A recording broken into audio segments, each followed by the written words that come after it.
ঝিঙ্গা চচ্চড়ি, মাছের মাথা দিয়া কচুর শাক, শুটকি মাছ। বাজারে তো দেও 500 আবার মাছের মাথা। যাওলা কি তোমার ভগ্নিপতি? না, তোমার মামা। ওখনো সাবধান কইতাছি। শালা ঝগড়া না কইরা একদিনও ব্যবসা শুরু করতে পারলাম না, এমন মাইয়া মানুষ। এই যে ভানু আইসা গেছি।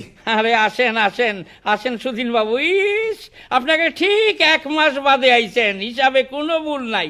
বসেন। নম্বর লাগাইছ? হ্যাঁ হ্যাঁ। স্যার আমি এসেছিলাম। হ্যাঁ এসেছিলাম মানে? আপনি নম্বর ছাড়া ঢুকলেন কেন? আপনারা তো ডাকা হয় নাই। অন্যায় হয়ে গেছে, ক্ষমা চাইছি, বড্ড মুশকিলে পড়েছি স্যার। আগে টিনের বাক্সে 12 টাকা, বলেন কি মুশকিল? আমার প্রথম ছেলের নাম সুরপতি, তারপর রমাপতি, তারপর গণপতি, তারপর নৃপতি, তারপর সীতাপতি, তারপর ভূপতি, তারপর শ্রীপতি। এবার আবার ছেলে হয়েছে, ভেবে পাচ্ছি না কি নাম রাখবো। এইবার রাখেন ভগ্নিপতি, আরেকটা হইলে উপপতি।